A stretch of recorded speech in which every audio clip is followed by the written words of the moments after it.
What's up? What's up, everybody? Merry Christmas, Happy New Year, Happy Kwanzaa, Happy Hanukkah, whatever else there is that you celebrate. God bless you and your families on this December 23rd, 2021.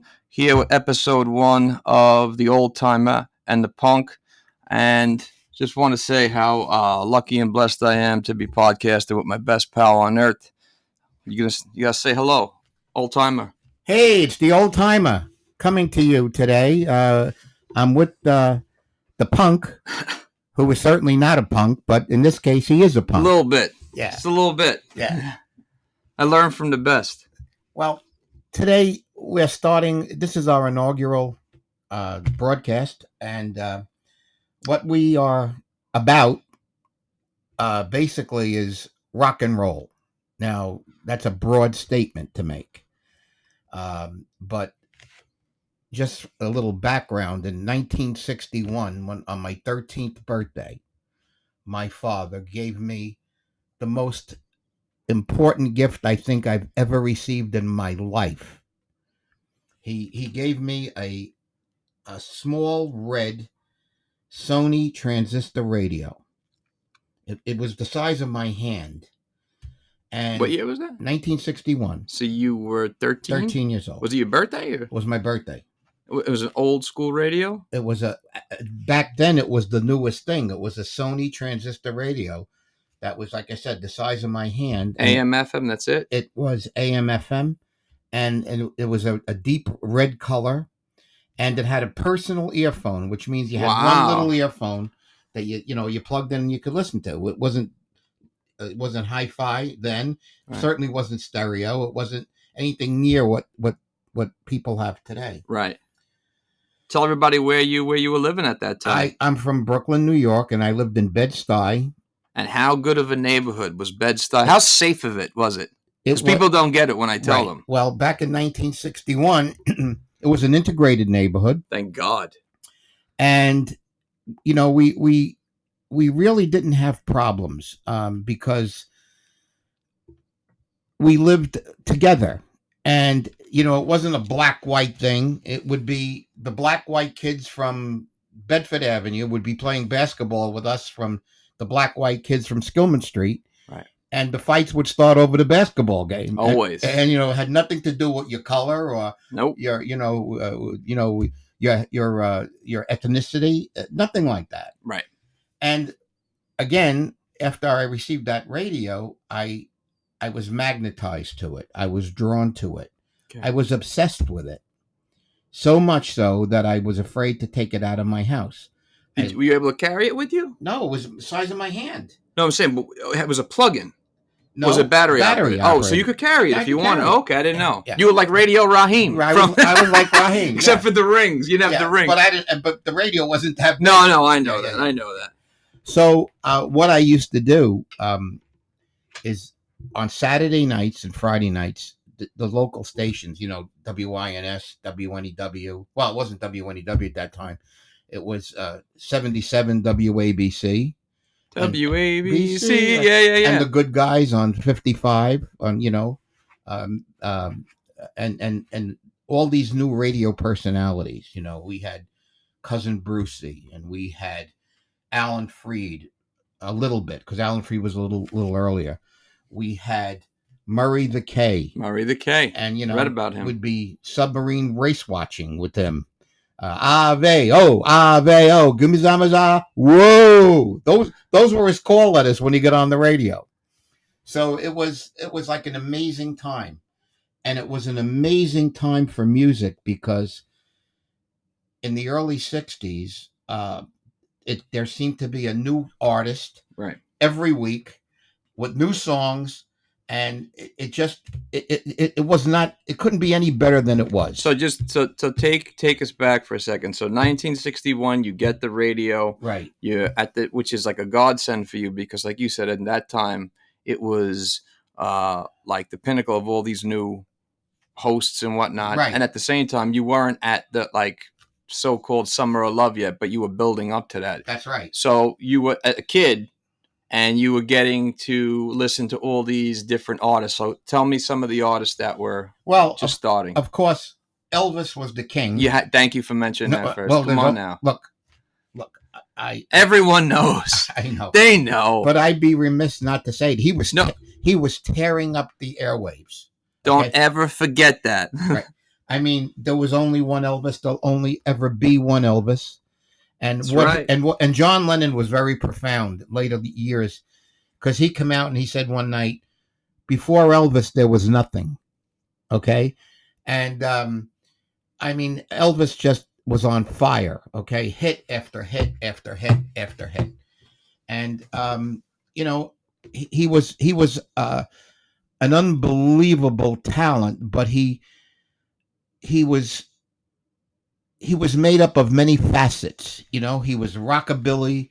He could sing the blues. He could sing, you know, gospel. Gospel. Where he started. My favorite part of Elvis ever is his gospel songs. Okay, and my favorite song that he ever recorded was, I mean, there's a lot of them, but in the gospel genre, you know, how great that was. Unbelievable, right? I mean, in fact, on my dying day, on my final wishes, hundreds of years from now, whenever, hundreds of years from now, that's to be played in church during my service. Yeah, we've been that's been solidified in our thing, which I have no problem with, because everybody knows that I'm an Elvis psycho. Right. But where it comes from is this man right here. So let me just say that quick too, that had it never would have been for you and Mommy, as well as my older brother Christian, who's a music, you know, aficionado. It's just scary how good he is with his stuff. So if it wasn't for you guys, I wouldn't be familiar with the greats. And the greats, I mean, of course, Elvis, Johnny Cash, the Beatles, the Rolling Stones, from the doo-wop era, like, you know, you and Mommy love Little Anthony and the Imperials, the great Smokey Robinson. And talking, I don't want to cut you short, but talking about Little Anthony in the Imperials. Tell everyone that. Okay. So, like I said, we lived in Bed-Stuy, and not the Bed-Stuy now. No. no, we lived in Bed-Stuy when it was not hip to live in Bed-Stuy. Yeah, it was interesting. It was interesting. But can I tell you that it made me as street smart as possible, and I wouldn't change anything about my childhood ever. Well, the good thing about you coming from there, not to cut you off, is that even growing up, all of us, when we used to come to you with like so-and-so happened, to you it was like, what are you talking about? Like, we're used to dodging knives and gangs. Like, this is a joke compared to this. Right. But also, too, like, you passed on to us a lot of the knowledge of the streets, which is how to read people, how to deal with everybody, of every background, of every situation, which is world knowledge. So, you know, and like I'm blessed with 3 sons and a daughter, but what I used to tell not really her. I'm kidding. What I used to tell my boys is that you'll never, ever, ever be able to put anything over on me. Okay. I tried. Well, you tried. I tried. But, okay. You know. But a little bit. Growing up where I grew up, I could smell a scam coming. I could smell a problem coming. I could smell a drug issue.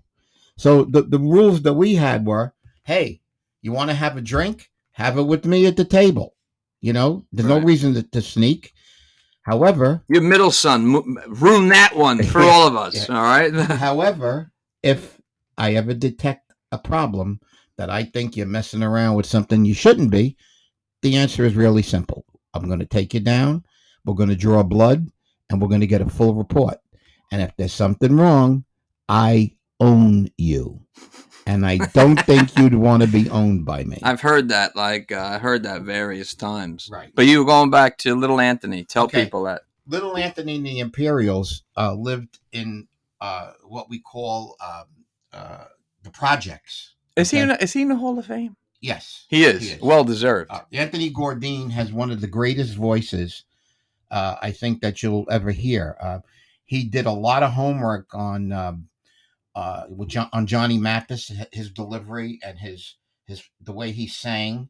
He had 4 guys, the Imperials, who all went to high school with him at Boys High in Brooklyn. Okay, they lived in the Fort Greene projects off of Myrtle Avenue, which was around the corner from us. And tell them what you did for the Fort Greene. Live with the mail. Well, that's another story we'll get to one day, but So little Anthony and the Imperials used to practice in the subways because you get the echo, right? Yeah. And there were many times that I'd be coming home from school or wherever I was on the GG train in Brooklyn, and I'm getting off at my stop, which is Bedford Nostrand. And as I'm walking up the stairs, I could hear tears on my pillow, pain in my heart caused by you. And you could hear it in the subway bouncing off the walls. And that's what that was the same time in 61? Yes. So in that time, if you don't mind me asking, Yeah. was integration there yet or no? No. Unfortunately, it was not. Well, let's put it this way. Where we lived in Bed-Stuy, right. Like I said, we lived with everyone and got along with everyone. Right. You know, I mean, my father came from a family of coal miners in Pennsylvania. And my father was probably the most anti-racist person you'll ever meet. Yeah. He was friends with everybody, okay? Just a side note, he had the strongest grip. Well, he had a size 14 ring finger. Ever. Yeah. If there was one guy I would not want to mess with, and I've pressed plenty of buttons, I didn't want to press his buttons. Yeah, he was an amazing man, okay? Smart guy. And he was a no-nonsense kind of guy. But people respected him, and when he walked up the street, the saying on the street was, "Here comes Iron Hands." Yeah, because he was gifted with amazing strength, amazing. Yeah, and I realized that very early in my life, and I made it a point not to piss him off. Yeah, definitely not a good idea. Yeah. What was his musical background? Was like big bands. My father could tell you anything you want to know about Tommy Dorsey, Jimmy Dorsey. He loved the Dorseys, right? The Dorsey. They were from Pennsylvania. Gene Krupa, he loved. He loved them, and most of all, he loved Glenn Miller. Well, he used to tell us when we used to go out to party at Roseland back in the day that, "Oh, you going to Roseland?" I said, "Yeah." He goes, "Oh, your grandma and I used to go dancing now." He'd say, "Why?" And they'd say, "Oh, back in the day, that's where the big bands played." Right. So it made sense. Yeah. So so there was always music in my house. Always. My mother was a Frank Sinatra freak. I didn't know that. Oh, really? Big time. Wow. And the Andrews Sisters. Yep. I remember we used to watch the Abbott and Costello. They loved the Andrews Sisters. That's right. But on the radio in my house growing up, there would be WNEW on, and you'd be hearing Frank Sinatra and people of that ilk. Yep. So music was a constant in my life. So getting back to where we're starting from here. It wasn't integrated, really. Not really. No, really. It wasn't. In fact, I played a lot of sports. I was blessed to be able to play basketball pretty well. And how good was your shot? I don't want to. You were the Jerry West of Bed-Stuy. Well, the black kids used to call me 44. There you go. And better shooter than I was. Well, anyway. We played ball together. We laughed together. We played hard. We bled together. Right. And we respected one another. Respect. Right. And but being from that neighborhood, okay, was an amazing phenomenon, because when you walk down, like I said, when you walked in the subway, there's Anthony and the Imperials, really before they were famous. Right. Singing. Right. Okay. And on a summer day, when you walk down Fulton Street, and there were record stores all over the place, the records are playing, and it was, it was, like I said, it was Elvis. It was Roy Orbison. In 61 already. He was, He had the, what was one of his, oh God. Blue Bayou? Blue Bayou. Yeah. Only the Lonely, right. He had a 6-octave voice, which Elvis commented on, saying he was perfect. But more than that, we would hear, the black artists, the Coasters playing. Yeah. And we'd hear Platters. The Platters with Tony Williams. And how about the Rascals? Well, no. Not the Rascals. I'm sorry. The Students. Yeah. And we would have, we would hear, especially the black groups, Billy Ward and the Dominoes. You'd hear the group that I really want to speak about today, which is probably the most, in my mind, the most versatile group that I ever remember. And that group is called the Drifters, okay? Wow. Now, the Drifters were a very unique group in that they had many lead singers, okay? Right. It wasn't one dominant lead singer. But if you look at the list of the lead singers, they were formed by a guy by the name of Clyde Mcfadder. Who had his own Clyde separate Mcfadder hits. had an incredible voice. What was some of McFadder's greatest hits? But solo, though. Was he solo first? Solo first. Solo first. Well, he did both. He did both, yeah. But solo-wise, A Lover's Question. Right. Lover Please. Right. I mean, the list goes on and on. He lived a very short life because of alcoholism. He died when he was 39 years old. And that, I think his talent was boundless, right? Because he could sing. He had a very wide range. Right. He was very versatile, like I said, but the group was made up of so many different wonderful lead singers. Who was the other one? Benny King was one of them? Benny King was the second one. Who sung his Stand By Me? You're right. And Benny King was, Solo after? After. Okay. Yeah. And then there was Rudy Lewis, and then there was Johnny Moore, and then there was the list goes on and on and on. Bill Pinkney, who was the bass singer at the beginning of the group, did his rendition of White Christmas is a classic. Right. His bass voice was unreal. Okay. It's funny because growing up, we would, of course, always on vacation or something like that. We would always see the. Hold on.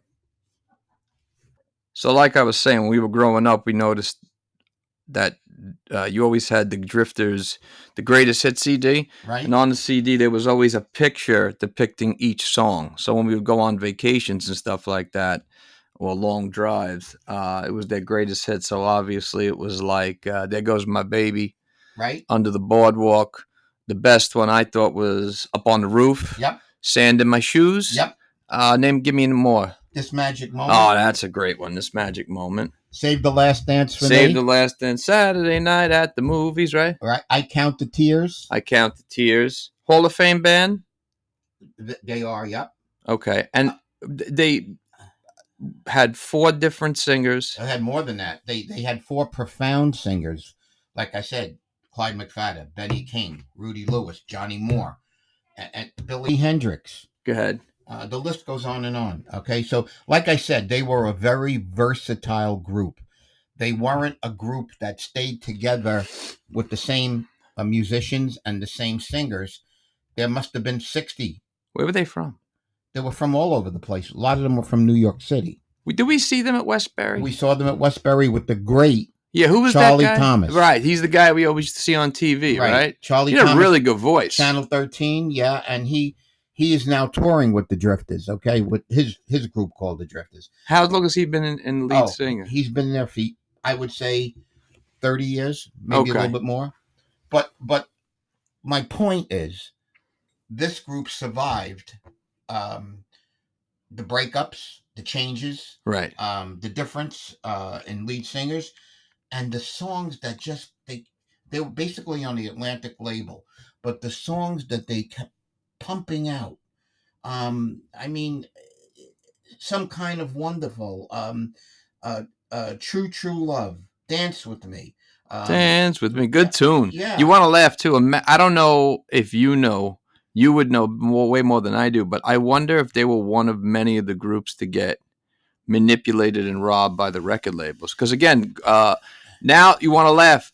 Not even in today's movies, but I could think of 1,000 movies that have so many songs in it from the Drifters. Like The Sandlot has this magic moment. That's a famous scene when the kid kisses the Wendy Peppercorn, the lifeguard and stuff like that. But so many other movies have covered their music. So I wonder if they're like one of the many groups that got manipulated or taken advantage of. It's very possible, because back then, again, and this is going to sound terrible, but the black artists, okay, were taken advantage of. Yeah. Because, a lot of people that were in the recording business were mob influenced. Yeah. Okay? Tommy James. Well, Tommy James wrote it very clearly in his book, and he was smart enough to wait till the people died that he was dealing with. Didn't want to knock at his door or his concert, right? Yeah. He said that when we saw him. Remember, said that? Tommy James is I don't want to digress, but he's an incredible talent. Right. And we'll get to him too. But, right. So today, I wanted to.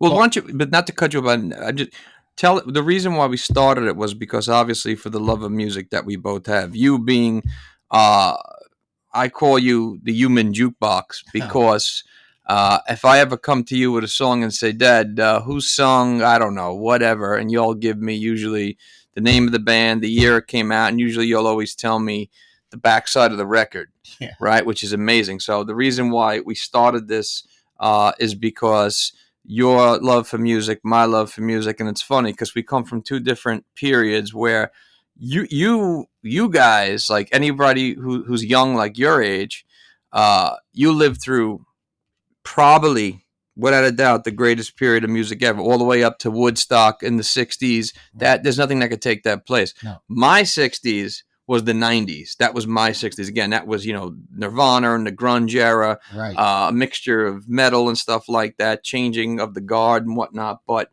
everything stems back to where you guys grew up from, because, again, like you were mentioning, all the groups that you were talking about as far as, doo-wop and stuff like that, that all stemmed upward and created what you have today, whether it's in rap, R&B, gospel. And, again, the good thing is, like, hearing, like, where you guys came from, you guys were pre Woodstock. Yeah. So coming up to that, you had these groups like this. So you weren't like into the hardcore rock and roll era yet.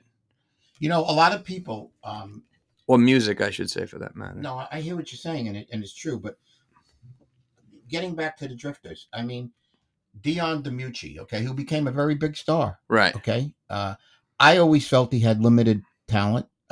Only because of his singing voice, I thought didn't have, a wide range. Right. But he could put a song over. He was popular. Still going, right? Still going. In fact, he's touring again. He's 80-something years old. Yeah. Okay. But a lot of his early hits, people don't realize. Ruby Baby. Ruby. Yeah. Who made the first song? Who? I don't know. You tell me. The Drifters. See, that's why you're the man. Drip Drop. Who did that? He covered them, but it was the Drifters. Right.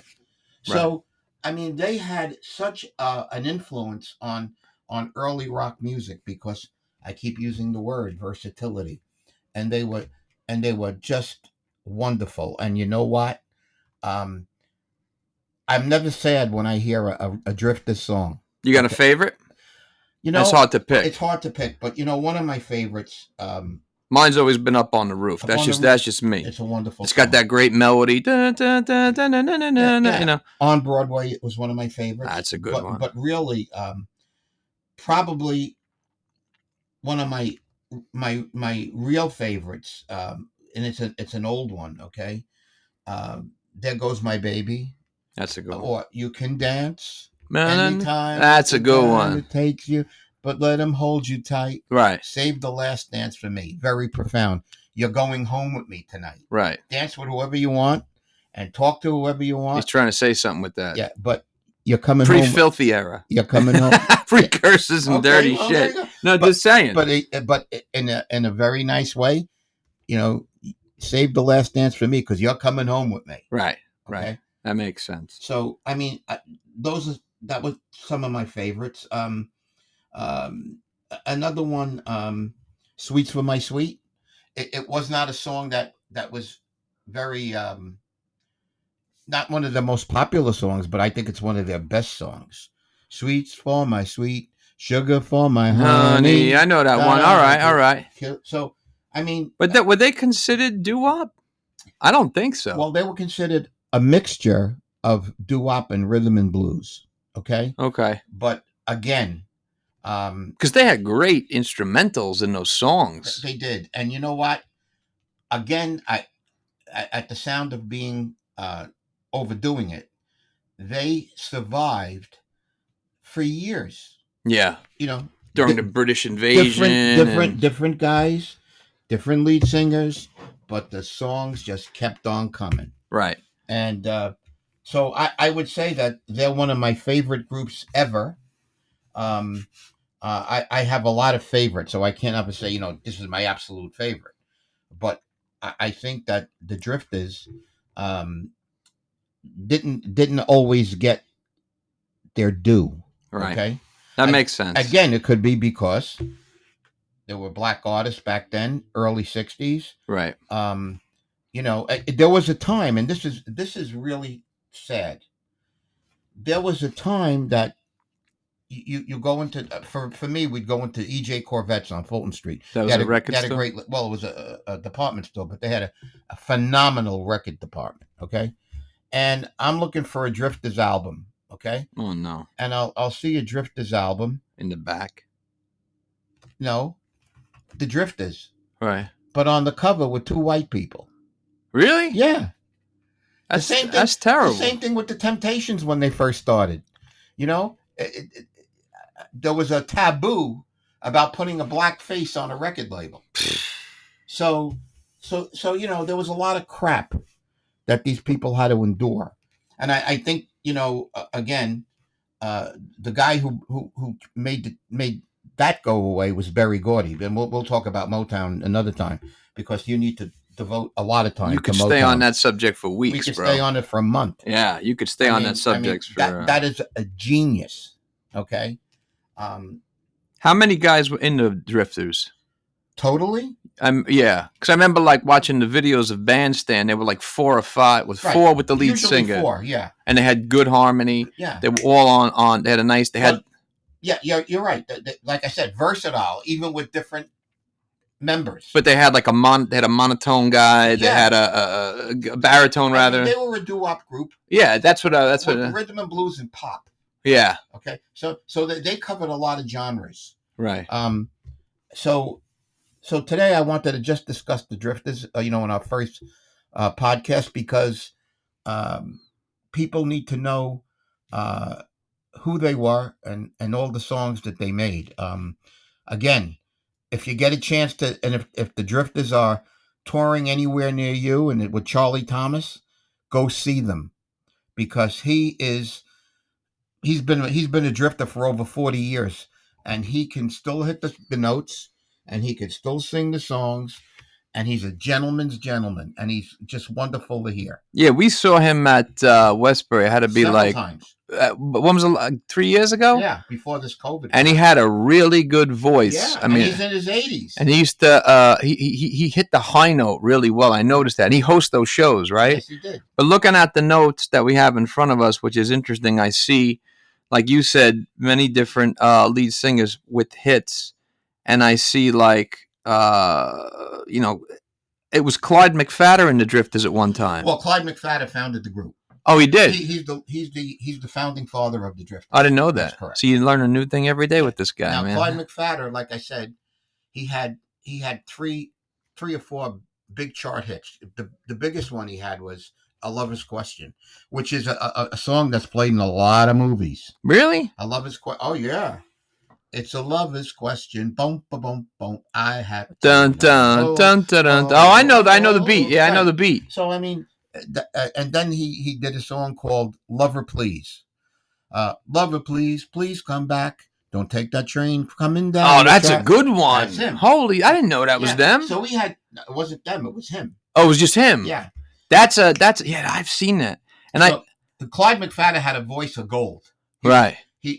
He had amazing range, and he was, he was a guy who never reached his full potential because of his alcohol problems, and unfortunately, for all of us, he died at the age of 39. So, who knows what he would have been if he lived. I see. Looking at the notes here too, which is amazing. You said one of the lead singers was Johnny Moore, right? Right. So it was Bobby Hendricks, a lead singer. Bobby Hendricks was a lead singer. And Bill Pinkney was a bass singer, and his claim to fame was "I'm dreaming of a white Chris." But that voice that he had a voice a little bit like Pookie Hudson of the Spaniels. Okay. Good night, my. Is that you ringing? Yep, that's me. That's you. They want you. Okay. Just press it off. I know you're an important person and all, but hello. Yeah. That guy you were talking about who had the great Pookie, what was his name with the great baritone voice? Pookie Hudson. Pookie Hudson. So good night, sweetheart. Well, that's him. It's time to go. Single? No, he was with the Spaniels. Oh wow! And again, not to digress, Pookie Hudson was probably the most relaxed singer you'd ever want to see. He'd stand up next to the microphone with his hands in his pockets, right, and just pound out the songs. He was great. With a name like that, man. Yeah, I mean, Yeah, Pookie Hudson. That's something. What I meant to ask you too, when I see the names of all these guys in the group at the same time, different years. Really? So if you look at, they had a lot of different members. Okay, I was basically talking about their lead singers today, but if you look at the list of members they had, there might have been 60 of them. Wow. Yeah. So again, versatile. They were able to survive with changes. But Mcfadder was the founding father. And he obviously didn't live too long, because I see 1956, Clyde Mcfadder and the Drifters. It was just him and Bill Pinkney? Right. Wow. They were the lead singers. Right. And then Bill Pinkney was the bass singer. And then I see in 58, Rockin' and the Driftin'.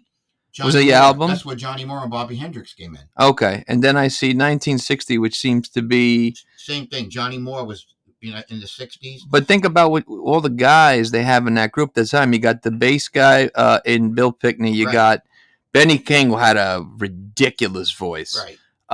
And Benny King basically came in 62 with the Save the Last Dance for Me. And he had a very great singer in that group by the name of Rudy Lewis. And Charlie Thomas. Wow. Okay. Now, looking at that, I see all their names together and the hits they had in like 1960. It says the album, I guess, was the greatest hits. It was There Goes My Baby, Dance With Me, right? Those two are the greatest hits. Magic Moment. There's three right there. Right. Think of all that talent you had at that time. I'm sure they didn't even know it then. Right. And then looking back in retrospect. And then they came out in 62 with another album that had Save the Last Dance for Me, I Count the Tears, Sweets for My Sweet, Some Kind of Wonderful, Please Stay. They just had hit after hit. And it seems like from the notes again, Charlie Thomas was with the group from 1962. But for a lot of their hits, I mean, he was part. He took part in one, two. I see he was Under the Boardwalk. Yep. On Broadway. Yep. What's that other one there? Up on the Roof. He was part of. And then I see as they moved on, of course, they had all different hits. Here's a question for you. Do you think that, I mean, I don't know if you noticed, but did the Drifters, obviously, they were inspirational to others after them? They had to be. Right. Because... Like, who came after them that was... the list goes on and on and on. Right. Were the Four Tops after them? Yeah.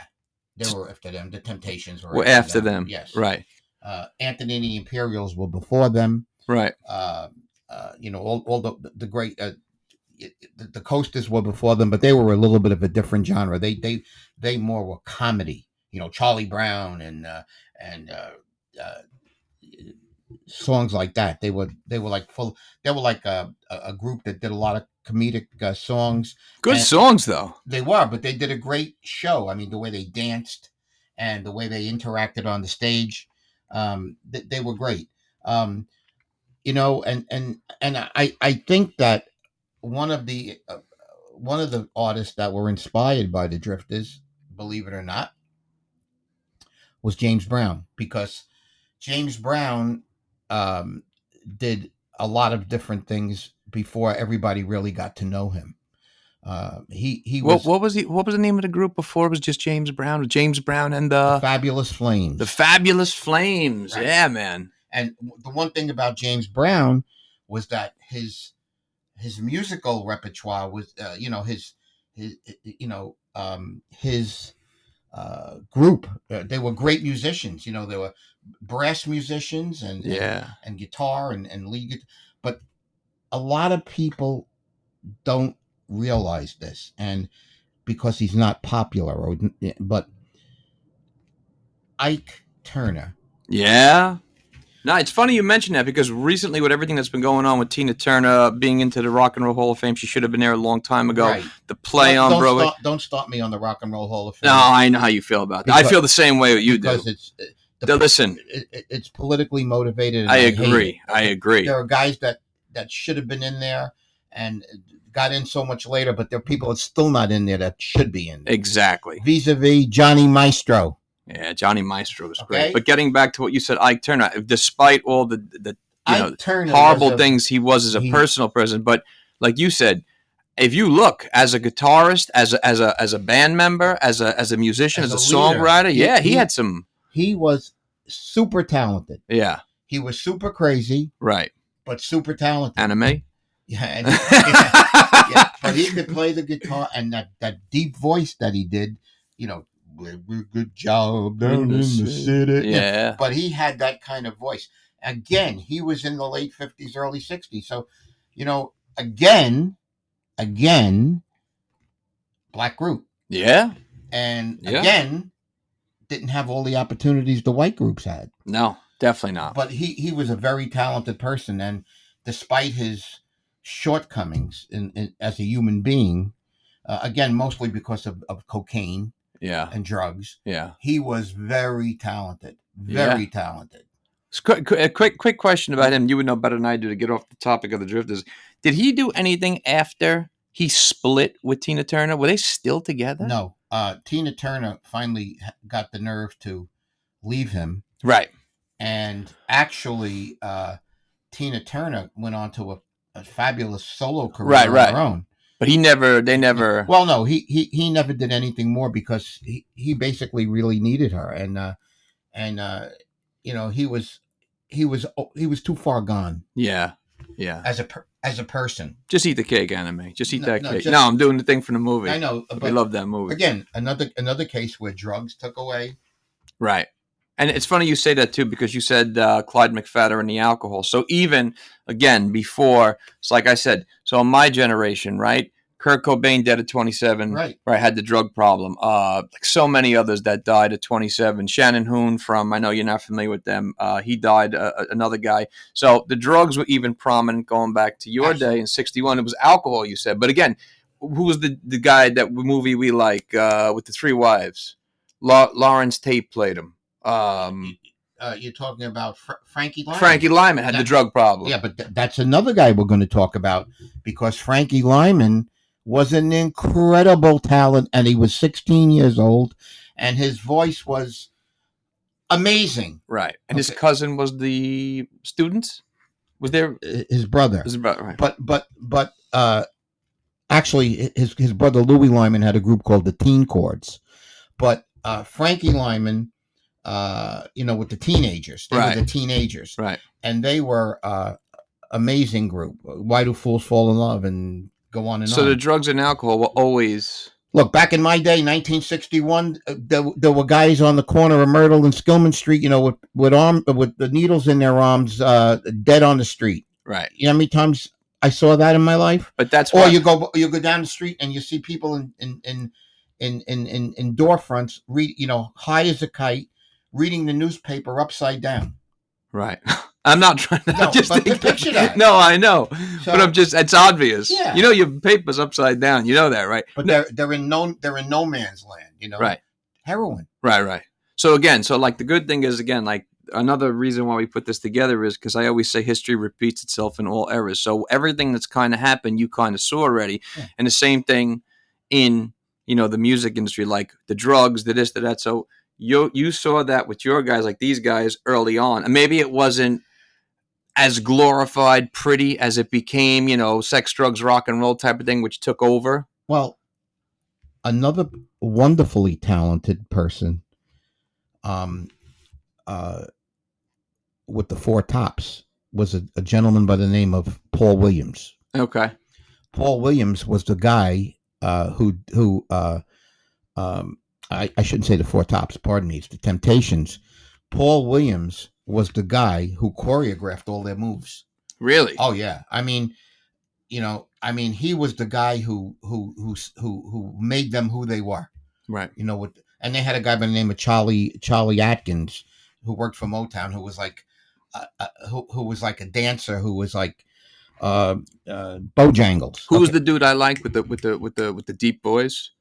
Lawrence, you mean on the Temptations? Yeah. I was dug that dude with the deep voice, man. What was his name again? His name that he went under was not his real name. Oh, okay. Only you would know that. Yeah, definitely. Yeah.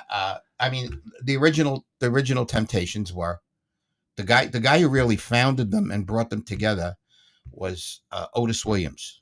The single singer too, right? No, you didn't have it. Okay, you're thinking of Otis Redding. Otis Redding, right. Thank you. Otis Williams, and Old Blue himself, the great bass Melvin Franklin. That really wasn't his real name. That was his mother's name.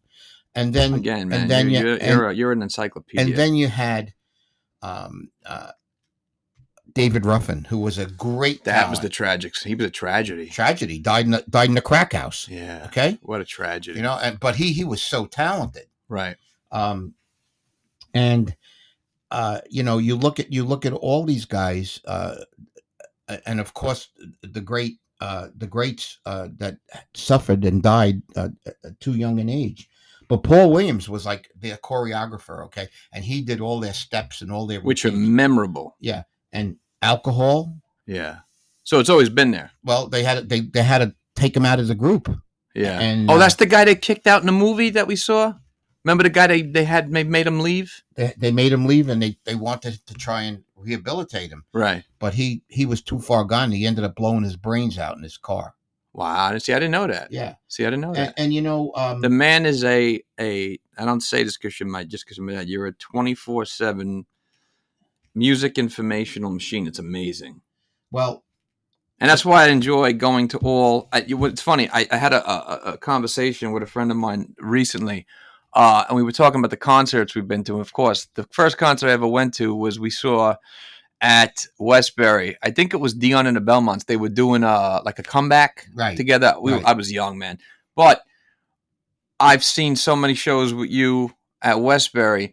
And I was telling a friend of mine, I was like, the great thing about those shows, not just because they're not too far away from home and they're relatively priced, but you're seeing people who, even if they've had 4 and 5 hits, even 3 and 4 hits, they're hits that you always hear, whether on the radio, in movies, and they're legend. It's not to get off track, but you and I we got to see. When we saw Santo and Johnny, who was still alive? Johnny Farina. Johnny Farina. So I was telling a friend of mine, I'm like, what the funny thing about seeing him was, I was like, forget that he's one guy. The other gentleman unfortunately died. I said, but to think that was his brother, by the way. I didn't even know they were brothers. So when you hear them playing that, the first thing that hits my mind is La Bamba. La Bamba. But again, that song is a song that'll be around forever. It's in commercials. It's in movies. Covered 100 times. And Johnny Farina happened to be Johnny Maestro's best friend. How the hell do you know that? I do. But that's amazing, man. And Johnny Farina, how that happened is very funny. Johnny Farina's father was in the service. Right. And he was somewhere in the Midwest, and he went to a show one night, or a bar one night. Right. And the guy was playing a steel guitar. That's what that thing was. Right. And that like, it mesmerized him. Right. And he brought up his 2 boys to play it. Wow. Yeah. So that's what I mean, they only had 1 hit. But it's so talk about that. Think about that. We have a friend that John Cuse. Okay. All right. Coney Island Baby. The Excellence. They had 1 hit. Coney Island Baby. It carried them for 50 years. Yeah. So when we see those shows at Westbury, you and I always get a kick out of it because we always say, hey, look, 2-3 hits made them. And you know what? Like, imagine what they're getting paid now. And there's some of them in their 70s and still going. But think of the guys who God bless them. 1-hit wonders that they lived off of. Yeah, 100%. It's incredible. So at the end of the day, we're going to end this first episode right now, but we have a lot to talk about. We have a lot of knowledge to share with you.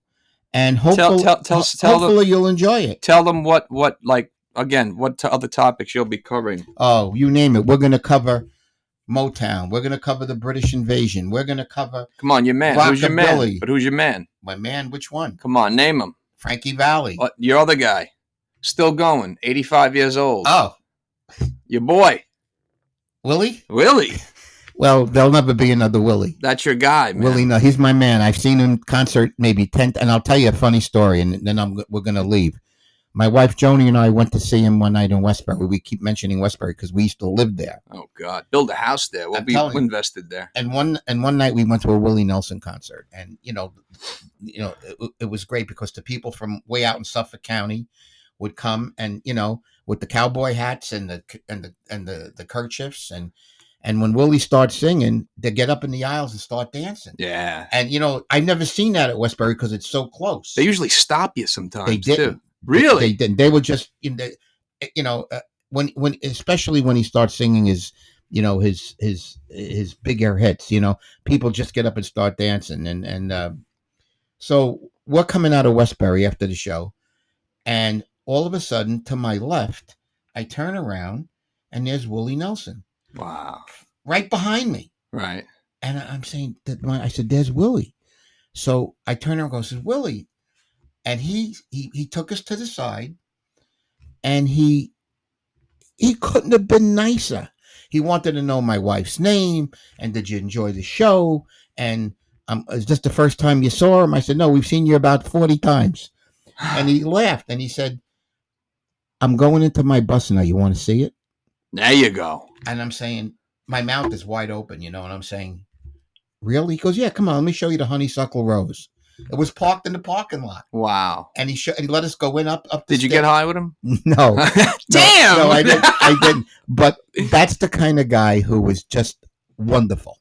And before we end, too, I just want to say that thanks to you, I got to see Willie at the... Where do we see him in We Brooklyn? saw him at the Ford Pavilion. In Coney Island on the boardwalk. The guy had to be 35 songs. I've never seen a man in his 80s go 35 songs, boom, boom, boom, never sat. No. Didn't sit. And the best part is, anyone who knows my mother will get a kick out of this. So at one part of the show, he starts singing Roll Me Up and Smoke Me When I Die. Right. And I turned to my mother, and I noticed she knows all the lyrics. Yeah.